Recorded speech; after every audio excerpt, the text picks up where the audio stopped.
She sat alone near the back of the bus, her face swollen with fresh bruises, eyes downcast, hands trembling against her faded jeans. The collar of her shirt was wrinkled, one sleeve torn, as if the world had tried to rip the dignity right off her. Around her, passengers shifted uncomfortably, choosing to look out windows or into their phones, pretending not to see her pain. Silence filled the space where compassion should have lived. Then, from the front row, a small figure moved. Just 9 years old, Jaden Carter stood up, walked slowly toward the driver, and pulled a crumpled dollar bill from his pocket. "She can ride with me," he said, his voice steady despite his size. The driver paused, scoffed, and rolled his eyes, but Jaden didn't back down. He held the bill out anyway. That single moment rippled through the steel bones of the bus, quieting whispers, turning heads. No one realized it yet, but everything had just changed. The next morning, that same boy would find a luxury car parked in front of his building, a man in a suit waiting with a letter, one that would rewrite his future. Before we dive in, tell us where you're watching from. And remember, even the smallest act of kindness can echo louder than we ever imagine. Every morning, Jaden Carter sat by the window of the old city bus, his chin resting lightly against the cool metal rail, eyes wide with wonder and questions he never spoke aloud. At just 9 years old, he had already learned how to observe the world in silence, how to find patterns in people's habits, moods in their footsteps, and stories hidden in their tired eyes. He lived with his mother, Tanya, in a cramped apartment with thin walls and peeling paint, but there was warmth in their tiny kitchen and music in his mother's laughter, even on days when the refrigerator echoed back empty. She worked 2 jobs, always smiling as she packed his lunch, always whispering, "Be kind, Jay," even when it's hard. Those words clung to him like armor. The bus ride to school was his daily ritual, half journey, half escape. Route 27 wasn't fancy. The seats were cracked, the windows smudged, and the heater rarely worked in the winter. But Jaden didn't mind. He always chose the same seat by the window, a spot where he could drift into daydreams, imagining worlds where people looked out for each other, where no one had to feel invisible. That morning, the bus rolled through its usual path, a cold stretch of gray sidewalks, shuttered shops, and forgotten corners of the city. Then she stepped on. Emily Moore looked like someone who had walked through a storm without an umbrella. Her face was marked with fading bruises, her cheek purpled, her lip swollen. Her shirt hung loose around her frame, and her jeans were torn at the knees, not by fashion, but by survival. She didn't speak, didn't plead, just stood near the front, arms wrapped around herself, eyes scanning for safety. She was 25, but carried the weight of a life far older. She was running from something, maybe someone, but there was no time for stories on a moving bus. Mr. Phelps, the driver, glanced at her with a tired scowl. Mid-50s, pressed uniform, eyes sharp with rules and routine. He'd been driving this route for years and had stopped seeing passengers as people long ago. Everything to him was policy, timing, order. Compassion had been retired with the old fare machine. He tapped the sign above his seat that read, "Exact change only," then pointed to the door. The coldness in his voice matched the frost on the windows. The bus itself, that morning, felt like a vessel of judgment. People looked, then looked away. The engine hummed indifferently. The floor squeaked beneath shifting feet.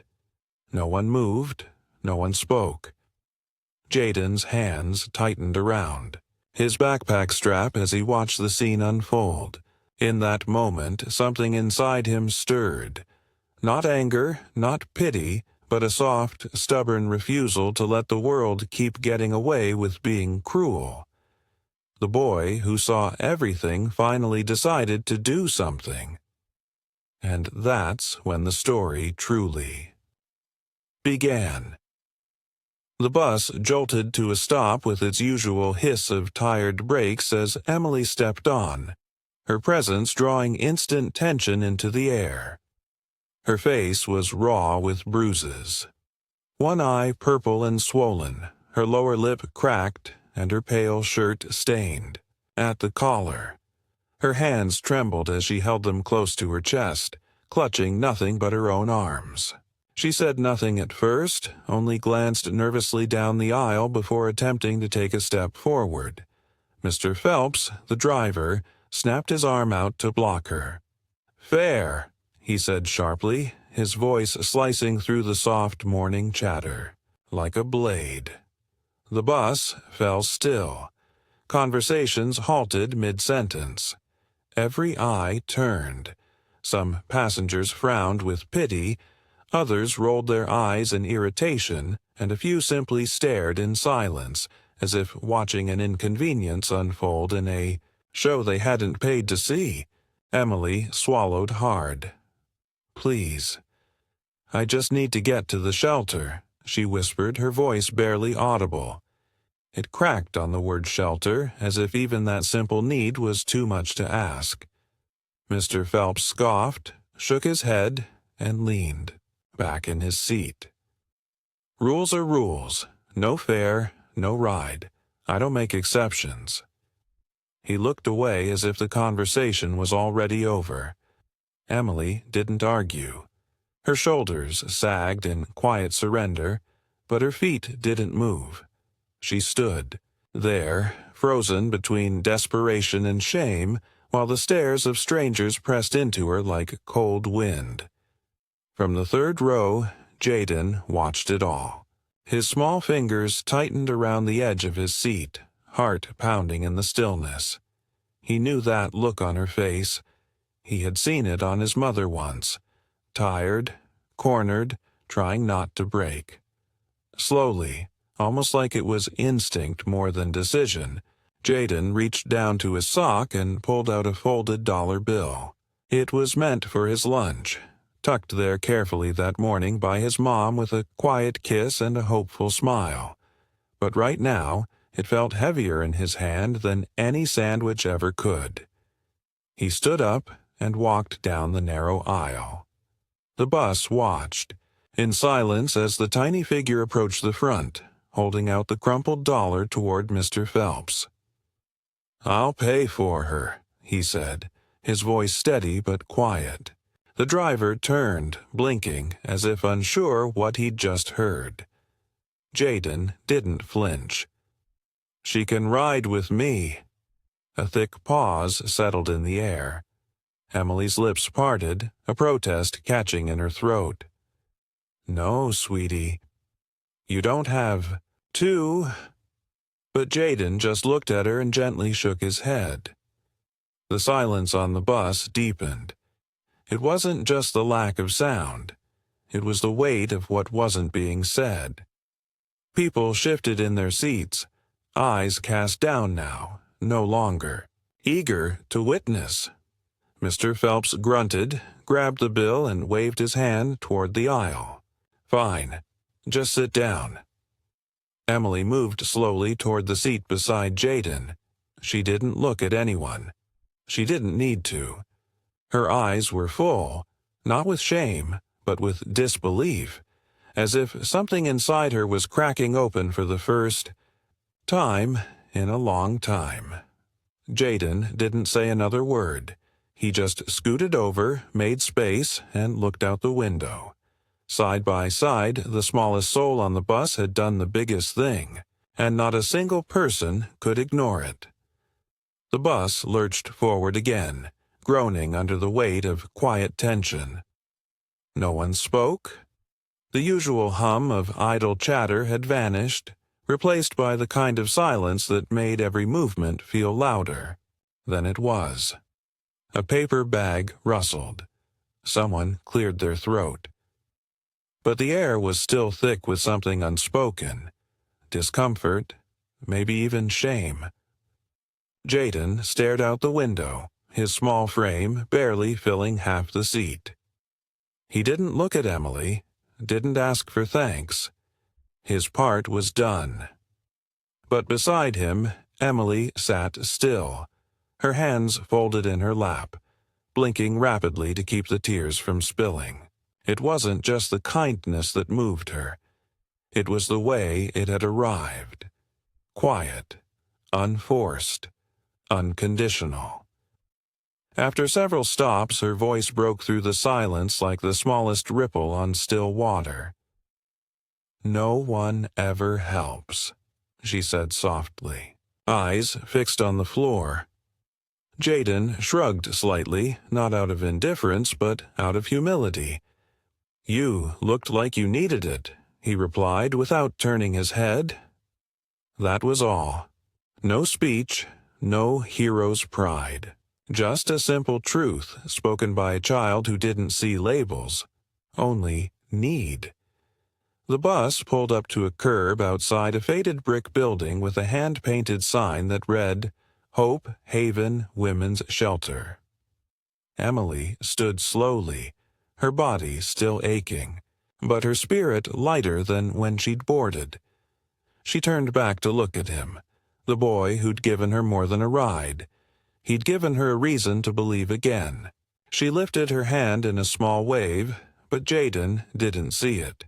He was already staring out the window, lost in his own world of passing cars and drifting clouds. That night, after a warm meal and her first shower in days, Emily sat across from the shelter director, a kind-eyed woman named Miss Carla.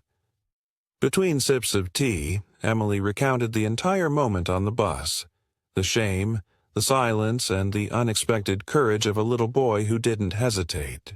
Miss Carla listened closely, her brow furrowed with interest. When Emily finished, Carla leaned back, thoughtful. "You said his name was Jaden?" she asked. Emily nodded. "Jaden Carter. That's all I know." Carla opened her laptop, her fingers typing swiftly. "You may not know this," she said, "but our original donor passed away a few months ago. He used to keep this place running. But his son, Daniel Whitmore, took over the foundation. Young, rich, and surprisingly, grounded. He said he wanted real stories, real people, not just reports." Carla paused, then looked up. "I think this is exactly what he meant." She sent the email that night, short, honest, and full of heart. It included a retelling of what Emily had shared, a single photo she'd taken of Jaden as he walked back to his seat, and a closing line. "Sometimes angels wear sneakers and carry crumpled dollars." The next morning, in a bright corner office overlooking the city, Daniel Whitmore read that email. He read it twice, then a third time. He didn't blink, didn't smile, just leaned back in his chair, heart suddenly heavier than his title. He turned to his assistant and said, "Get me that boy's name." The sun had barely risen when Jaden stepped outside, backpack slung over one shoulder, the morning chill brushing against his cheeks. The sidewalk glistened with dew, and the city's noise had not yet roared to life. He was ready for another ordinary school day, ready to walk the same cracked pavement, pass the same tired storefronts, and board the same bus where the day before he had quietly changed a life. But this morning was different. Parked at the curb in front of his apartment building was a sleek black sedan, polished to a mirror shine, its engine humming softly like it was waiting for something. No, someone. Jaden froze, eyes wide. The car didn't belong on this block, didn't belong in a neighborhood where rust and dust were part of the scenery. The back door opened and a man stepped out. Tall, poised, dressed in a dark tailored suit that seemed to catch the light in all the right places. He didn't look like a celebrity or a politician. He looked like someone with purpose. Bending down to Jaden's level, he smiled gently and said, "Are you Jaden Carter?" Jaden nodded slowly, unsure whether to answer or run back inside. The man handed him a navy blue envelope with gold trim, his name written in careful script across the front. Jaden opened it cautiously. Inside was a letter with a gold seal at the top and the words that would change his life. "Dear Jaden, your act of kindness reached the right ears. You gave more than a bus fare. You gave the world a reminder of what it means to care. From this day forward, your education, your future, your dreams, consider them fully funded. Come ride with us." Daniel Whitmore Jaden blinked at the paper, trying to make sense of it. His mother stepped outside just then, her face still warm from sleep, her expression shifting from confusion to shock as the man gently explained who he was. The car wasn't there for show. It was there for both of them, to take them on a visit, to a private academy across the city, to meet a mentor, to begin a journey toward a future that didn't end at the bus stop. The neighborhood stirred slowly, curtains twitching, eyes peeking from cracked windows. They watched as Jaden climbed into the car, still gripping his backpack like it was the only familiar thing left. He didn't say much. He didn't need to. On the sidewalk across the street stood Emily, freshly showered, her bruises faded, her posture taller than it had been in weeks. She wore clean clothes borrowed from the shelter, her face softer, her eyes brighter. She smiled when Jaden looked her way and gave him a small wave, one he returned with a shy, uncertain grin. For a brief moment, everything stood still. The rusted fences, the peeling paint, the crumbling steps, all of it faded behind the glow of possibility.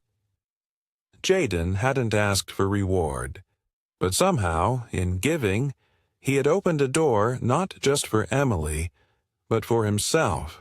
That night, as the sun dipped behind the rooftops and the world outside their small apartment softened into dusk, Jaden sat quietly at the kitchen table, the gold-trimmed letter resting between his fingers. His mother stood at the stove, stirring. A pot of rice and beans, the same dinner they'd had all week, but the rhythm of her hands slowed when he finally told her everything, every word. From the moment he saw Emily's bruised face, to the crumpled dollar he handed over, to the man in the suit who called him by name. At first she stood in silence, her eyes fixed on the bubbling pot. Then, without a word, she turned, crossed the room, and wrapped her arms around him. Her tears landed softly on his shoulder. "You didn't just change her life, baby," she whispered, her voice thick with emotion. "You changed ours." Across the city, Emily was changing too. The shelter that once felt like a last resort had become her sanctuary. The staff welcomed her not as a victim, but as someone with a future, and within weeks she asked if she could help. Now she volunteers 3 days a week, making beds, preparing meals, and gently guiding other women who arrive scared, silent, and unsure of their worth. Her bruises faded, but her gratitude only deepened. Every time she passes the window where Jaden once stared out in silence, she smiles, knowing a small boy's kindness gave her a second chance at life. Even Mr. Phelps, the hardened bus driver, wasn't immune to the ripple. Word of what happened traveled fast, first through whispers at the depot, then through a direct call to his supervisor. He was pulled into a mandatory meeting, handed a flyer for empathy training and told it was time to reflect. At first, he scoffed. He had a job to do after all, schedules to follow, rules to enforce. But the more he heard about the boy who'd stepped up when no one else did, the more something inside him shifted. He began noticing faces, really noticing them. An elderly woman struggling with change, a teenager clinging to a baby sibling, a man with shaking hands. It wasn't dramatic, but it was real. And slowly, Mr. Phelps started seeing passengers not just as fares, but as people. Meanwhile, Jaden stepped into his new school with wide eyes and a cautious heart. The buildings were taller, the halls brighter, the students louder, but he held. His mother's words close, tucked somewhere between his chest and the soles of his worn sneakers. When he entered the classroom, he didn't run to the back or sink into the shadows. He chose the front row, sat up straight, and placed his hands on the desk like he was ready to earn every inch of the opportunity he'd been given. He didn't brag. He didn't act like he belonged more than anyone else. But every step he took, every page he turned, carried the quiet promise of someone who knew the value of giving. And far away, on a different bus, on a different day, Emily climbed, aboard behind a young woman carrying a toddler and nothing else. The woman hesitated, fumbling through her coat, her eyes full of panic and apology. Before she could speak, Emily gently stepped forward, handed the driver a folded bill, and said, "She's with me." No speech, no spotlight, just a quiet echo of the kindness that had once saved her. The driver nodded. The bus moved, and another story quietly began. Because kindness doesn't end with one act. It ripples, it echoes. And sometimes, just sometimes, it rewrites destinies. In a world where cold rules often silence compassion, where schedules and systems too often overlook the human heart, a 9-year-old boy reminded us that $1 can buy more than a bus fare. It can buy hope. Jaden didn't pause to weigh the consequences.